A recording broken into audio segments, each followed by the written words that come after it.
Assalamualaikum warahmatullahi wabarakatuh. Selamat siang. Pada kesempatan ini saya akan menyampaikan materi tentang penelitian kualitatif. Di sini perlu saya berikan penjelasan dulu pengertian penelitian dalam arti yang lebih luas, bahwa penelitian yakni segala proses manusia dalam mencari kebenaran melalui langkah-langkah tertentu. Penelitian juga digunakan untuk mendapatkan pengetahuan. Jadi pada tahap ini penelitian belum dapat dikatakan sebagai suatu penelitian ilmiah karena lebih banyak mengandalkan pada aspek common sense atau kecenderungan kebutuhan, trial and error, dan mengandalkan intuisi semata. Sementara penelitian dalam arti khusus, jadi penelitian sebagai upaya sistematis untuk mencari kebenaran ilmiah.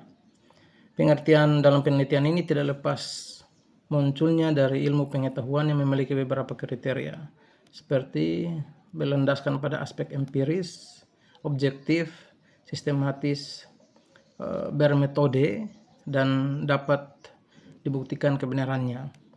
Penelitian secara khusus diartikan sebagai suatu upaya untuk mencari kebenaran dengan menggunakan metode ilmiah yang mengandalkan rasionalitas dan data empiris yang didukung dengan sebuah teori dan fakta.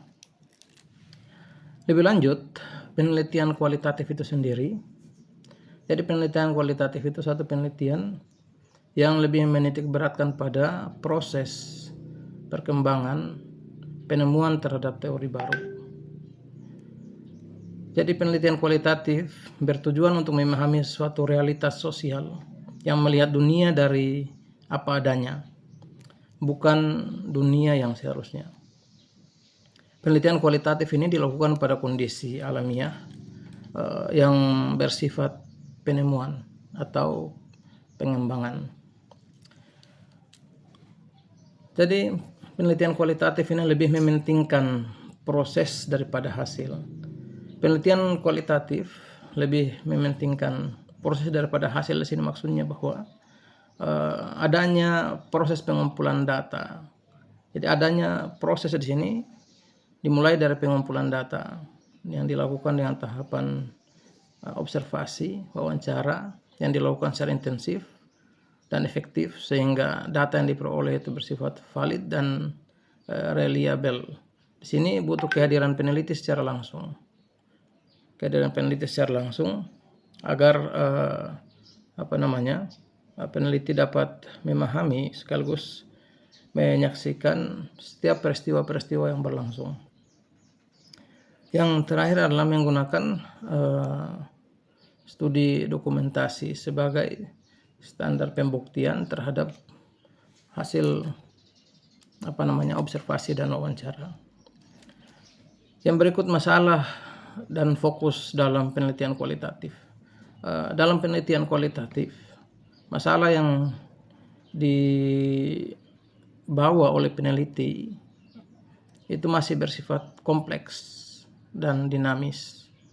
Jadi kompleksitas dan dinamisasi daripada masalah ini dibenarkan karena sifatnya penelitian kualitatif itu tergantung pada realitas dan kondisi. Oleh karena itu, masalah dalam penelitian kualitatif ini masih bersifat sementara atau tentatif dan akan dapat berkembang atau berganti setelah peneliti melakukan penelitian di lapangan. Dalam penelitian kualitatif akan terjadi 3 kemungkinan terhadap masalah yang dalami oleh peneliti. Yang pertama tuh masalah yang sifatnya tetap, misalnya masalah yang dirumuskan kemudian memiliki kesesuaian dengan realitas. Kemudian yang kedua masalah yang berkembang, dan yang ketiga masalah bisa berubah total. Itu juga disebabkan oleh situasi dan kondisi. Berikut masalah dan fokus dalam penelitian kualitatif. Batasan masalah dalam penelitian kualitatif ini disebut dengan fokus penelitian.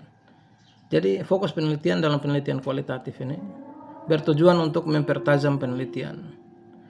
Fokus penelitian menguraikan secara tegas sekaligus juga menjadi batasan daripada masalah penelitian itu sendiri agar penelitian tidak bias, karena cakupan penelitian kualitatif ini sangat luas. Fokus penelitian merupakan domain tunggal atau beberapa domain yang terkait dalam suatu situasi sosial tertentu. Terus mengenai kapan metode kualitatif itu digunakan. Jadi metode kualitatif ini digunakan bila masalah penelitian masih bisa dikatakan belum jelas atau belum ada titik terang atau titik jenuhnya. Yang kedua, untuk memahami makna di balik data yang tampak, karena kualitatif tidak hanya mengejar pembuktian yang bersifat numerik, tetapi kualitatif lebih mengejar apa alasan deskriptif di balik fakta yang tampak seperti itu. Yang ketiga, untuk memahami interaksi sosial. Jadi adanya suatu kontak, karena ada aspek software yang terbangun antara manusia dengan manusia, maka disitulah peran kualitatif untuk melihat sisi interaksinya. Yang keempat, yakni untuk memahami perasaan seseorang. Yang kelima, untuk mengembangkan teori itu sendiri. Yang keenam, memastikan kebenaran data. Dan yang ketujuh, meneliti sejarah perkembangan ilmu pengetahuan itu sendiri. Berikut konsep fundamental dari penelitian kualitatif itu ada 5 ya minimal. Yang pertama, pandangannya bersifat holistik, bahwa penelitian kualitatif itu tidak bisa terpisah-pisah atau terpotong, karena dia sifatnya menyeluruh atau saling terhubung antara satu peristiwa tertentu dalam fokus penelitian, sehingga penelitian kualitatif tidak bisa dilihat secara terpisah. Yang kedua adalah kontekstual. Penelitian kualitatif ini karena dia lebih menekankan pada interaksi proses perkembangan, maka yang dilihat adalah kontekstualisasinya, bukan tekstual. Walaupun tekstual tapi menggunakan teori sebagai bagian dari sandaran tekstual, namun lebih terpenting dari penelitian kualitatif yakni menekankan pada aspek kontekstual. Yang berikut, perspektif yang emik atau dari sudut pandang masyarakat yang kemudian diteliti.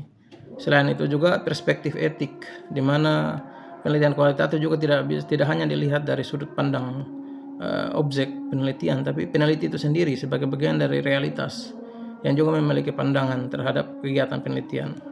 Dan yang terakhir adalah orientasinya bebas nilai, yakni tidak boleh ada konflik interest atau kepentingan peneliti dalam kegiatan penelitian kualitatif itu sendiri. Yang berikut karakteristik penelitian kualitatif. Karakteristik penelitian kualitatif itu diantaranya adanya setting alami atau wajar, di mana peneliti harus memiliki pemahaman dilakukan dalam konteks yang sesungguhnya.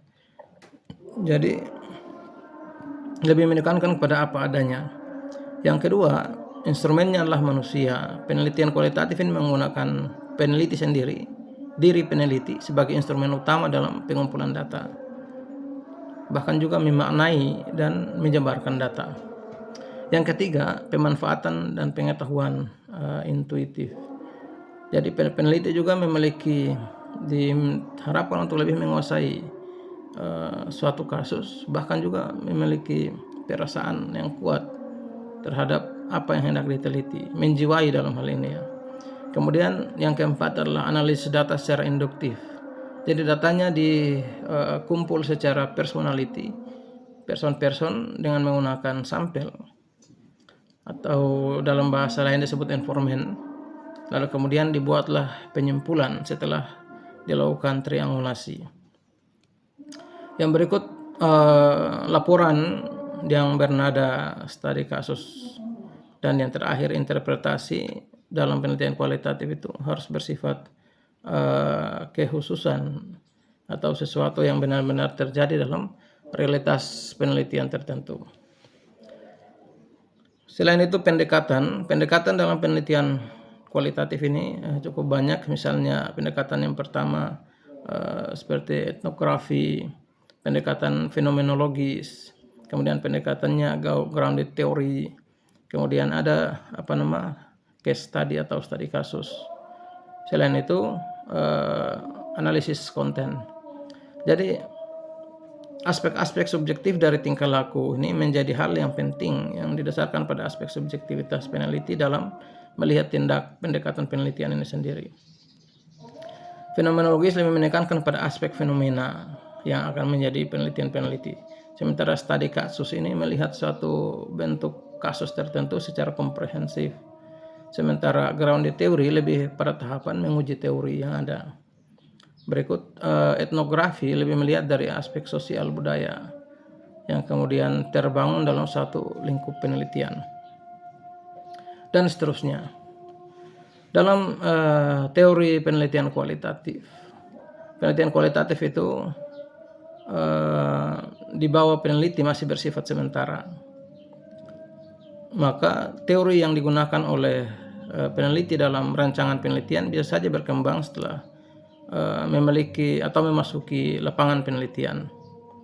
Ini berkaitan dengan teori bila penelitian kuantitatif itu untuk menguji hipotesis, maka penelitian kualitatif itu kedudukannya lebih bersifat menemukan teori itu sendiri, sehingga penelitian kualitatif tidak kaku atau terperangkap pada teori-teori tertentu, namun lebih menekankan pada aspek pengembangan daripada teori itu sendiri, karena situasi dan kondisi menjadi sesuatu tumpuan dalam penelitian kualitatif.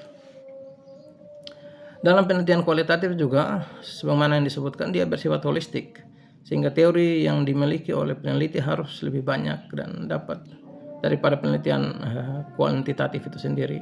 Karena lebih banyak teori yang dikuasai akan memudahkan peneliti untuk memahami realitas yang diteliti. Namun demikian, teori yang dikemukakan tidak menjadi suatu yang pasti atau dia menjadi ukuran kebenaran, melainkan itu menjadi standar pembanding dan pengembangan. Inilah yang kemudian disebut dengan grounded research atau menemukan teori berdasarkan fakta yang dikembangkan. Yang berikut populasi dan sampel dalam penelitian kualitatif. Dalam penelitian kualitatif tidak menggunakan istilah populasi, sebenarnya ini adalah istilah kuantitatif, namun lebih digunakan dengan istilah social situation seperti itu, atau situasi sosial yang terdiri dari 3 elemen. Yang pertama tempat, yang kedua pelaku atau aktor, yang ketiga aktivitas yang berinteraksi secara sinergis. Kalau kita menggunakan teorinya Sugiono ya seperti itu. Namun bahasa yang tepat untuk penelitian kualitatif ini dikenal dengan informan atau orang yang memberikan informasi selama dilakukan penelitian. Sementara instrumen penelitian dalam penelitian kualitatif itu yakni adalah alat atau instrumen dalam hal ini adalah alat yang dipakai oleh peneliti itu sendiri. Karena itu peneliti itu sendiri juga sebagai instrumen utama yang harus dilakukan validasi. Selanjutnya, dalam penelitian kualitatif itu ada beberapa teknik yang dipakai dalam pengumpulan data.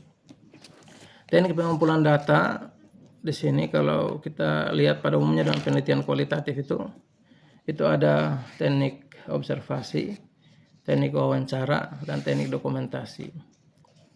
Teknik ini harus dilakukan secara bersama untuk menguji kevalidan data yang kita peroleh di lapangan. Observasi dengan melibatkan peneliti untuk mengamati secara langsung realitas yang menjadi sasaran penelitian. Wawancara di sini peneliti bercakap langsung dengan informan. Sementara dokumentasi adalah bukti pendukung berupa dokumen-dokumen, catatan-catatan tentang sasaran penelitian. Makanya ketiga teknik ini biasanya dilakukan triangulasi. secara gabungan ya untuk melihat sisi kebenaran daripada data yang diakses. Sini misalnya teknik pengumpulan data observasi. Jadi observasi ini pengamatan secara langsung, kemudian pengamatan yang memungkinkan peneliti mencatat peristiwa yang dianggap rumit, kemudian juga pengamatan yang dapat menggantikan komunikasi jika peneliti tidak memiliki kesempatan secara langsung. Sementara metode wawancara ini adalah percakapan yang dilakukan antara peneliti dengan tujuan atau informan yang akan diteliti.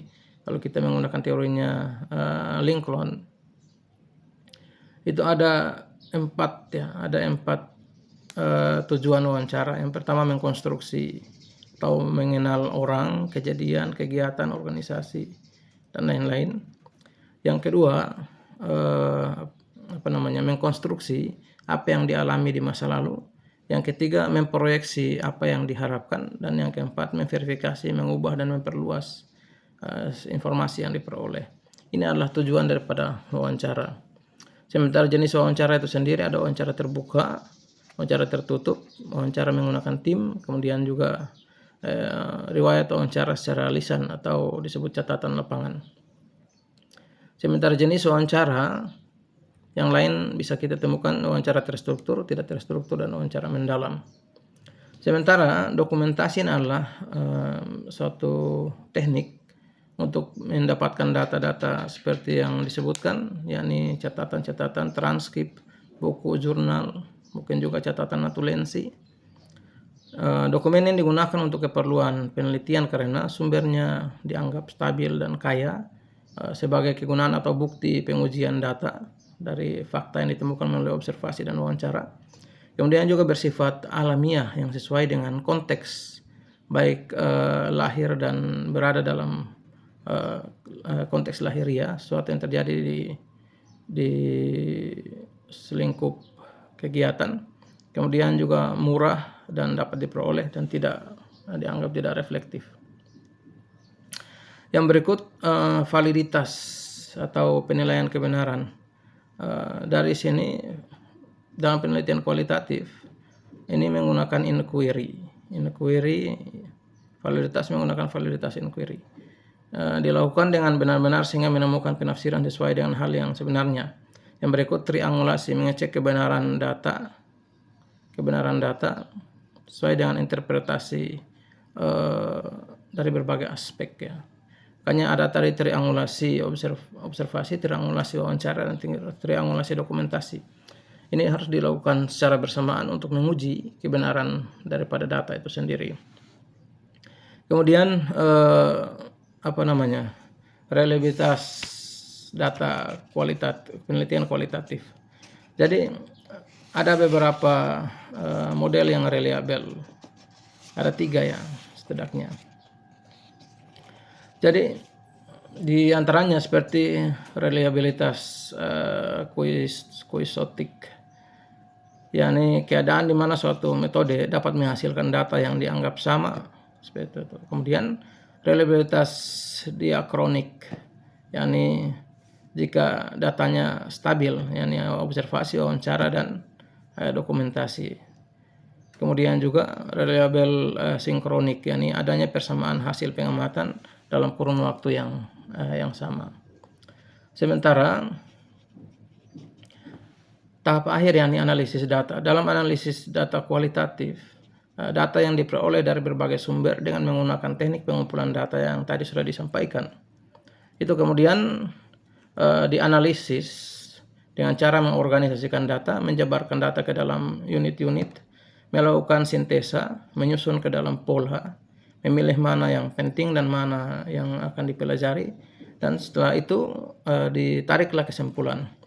Kalau kita lihat alat analisis data menurut Miles dan Haberman itu ada 3 ya. Yang pertama reduksi data, yang kedua display data, dan yang ketiga penarikan kesimpulan. Jadi reduksi data di sini adalah mencoba untuk memilah-milih mana data yang dianggap sesuai dan tidak sesuai, disusun berdasarkan fakta dan keadaan sosial yang ditemukan oleh peneliti selama melakukan penelitian.